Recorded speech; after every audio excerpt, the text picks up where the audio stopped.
Hey guys, welcome back to another video. Today we are going to be going over my impressions on this bike after about 4 months of riding it and around 200 miles of riding it on trails. First off, why did I spend $4,000 on the Transition Sentinel?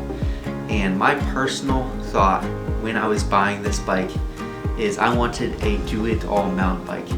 And I know when you're buying a bike online or maybe even at the shop, maybe you don't have the opportunity to demo a bike, and that was the situation I was in.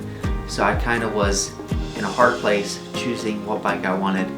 And also there's not very many options available right now. I was leaning a lot towards the Santa Cruz Hightower, could not find that one in stock, which I'm happy I did not find that one in stock because I feel like this bike is more capable than the Santa Cruz Hightower. One reason for me saying that is because this has a very slack head tube angle. The Transition Sentinel has a 63.6 head tube angle, which is extremely slack. Most downhill bikes are right around 63 to 63.5. So this is more on the angle of a downhill bike, so that is pretty cool. And then the other thing on this bike, we have 150 millimeter in the back of suspension, Fox suspension, 160 millimeter of suspension in the front, which makes it very capable going down hills, and also that steep head tube angle makes it very capable. And that is the reason for me leaning towards this bike over all the others, because of the components, the geometry, and the budget was just perfect. And for the price that you pay on this compared to like a Santa Cruz or some of the other brands, you get a lot more in components wise, I feel, on this bike than a lot of the other brands. So when I bought this Transition Sentinel, I wanted a bike that I could ride at my local trails. I'm very privileged to have trails literally 3 minutes away, so that is awesome. But I wanted a bike that I could ride at my local trails and also at snowshoe. And that is quite a variety of riding, and that is a hard situation to be in, that you want one bike that fits both of those things. But I feel like this bike is exactly that. It fits both situations very nicely. I haven't ridden at a snowshoe yet, but I feel like it's going to perform very nicely because of how it performs at my local trails on the most aggressive and hard technical stuff. This bike, compared to all the other ones I've ridden, is extremely fun. It's very poppy, it's very playful. It will hit any gap you throw at it. It will hit any jump you throw at it, and it's extremely fun. And that's one thing I was looking for in a bike. I wanted a bike that I could play around with, that I could jump around with, because I like jumping around when I'm riding down trails. The Sentinel is also very nimble when you're going up that technical stuff. And here at my local trails, I have a good amount of steep inclines, technical stuff. And this bike performs extremely nicely on that.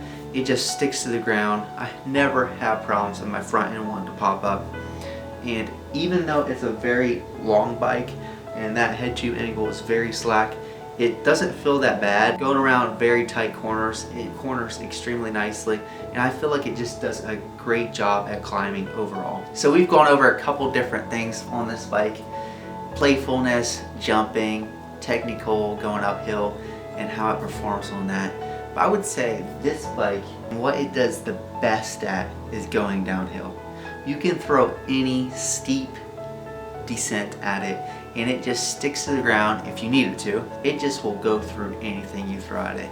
And I know here at my local trails, I don't have the most aggressive stuff, but I do have some pretty steep things I've gone down, and it's done an amazing job. In a couple months, when I am able to go to snowshoe, I will definitely know how it performs on extremely steep stuff and some bigger jumps and how it will perform there. But I feel like it's going to do very good, and I feel like it will do better than any do-it-all mountain bike out there. And the reason for that is because that slack head tube angle, and also having 160 millimeter suspension up front and 150 in the back, just having that little bit extra suspension. And most do-it-all mountain bikes that are out there now have like 10 millimeters less, which isn't a lot, but being this one has a little bit more and that slack head tube angle, I feel like it will perform extremely nice at snowshoe. And speaking of that, I am planning to buy a GoPro. I don't have one yet. I sold mine, I had a session, but it didn't have any stabilization on it, so I ended up selling that, and I'm planning to buy one with stabilization, so when I head down to snowshoe and even on my local trails, I can get some good footage to share with you guys. Originally, when I thought about making this video, I was thinking I was going to go over all the parts on the Transition Sentinel, but I felt like that was kind of ridiculous because you guys can go on Transition website and look down through all the parts that are going to be on your bike. So I figured, let's not do that and let's not waste a whole bunch more time and make the video a lot longer, but there is a couple other things I want to go over on this bike. One of the biggest selling points on this bike for me was the OneUp Dropper. This one has a 180mm dropper because it is the medium, and the dropper lever, so that was a big selling point because I love OneUp components. One other thing, and the last thing I would like to go over, and this is a big thing about the bike, but this is a minor thing, and it's just showing that Transition actually watches out for their customers. And that is Transition, when they send you the bike, they send you 3 of these tire sealant bottles, and that is pretty cool because most other brands probably would not include tubeless tire sealant. Even though it's a very cheap thing to buy, you can tell Transition is watching out for their customers, and they're sending out some tubeless tire sealant, and also they include your tubeless valves. So that's pretty awesome. Transition just watching out for their customers. I could not be happier with the bike.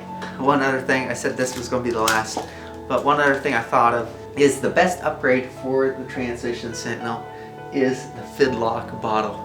You guys need to buy one if you don't have one yet.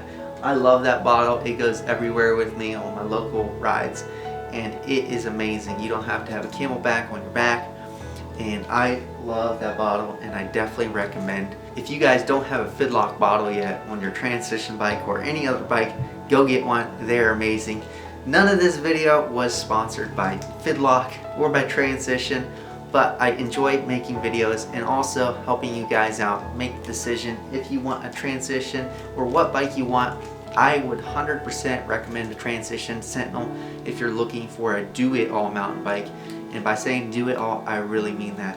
This bike is a do-it-all mountain bike, and I would definitely recommend it. If you guys have any questions, leave them down in the comments and give me a thumbs up. And if you haven't yet, hit that subscribe button, punch it, do whatever you got to. We'll see you next time.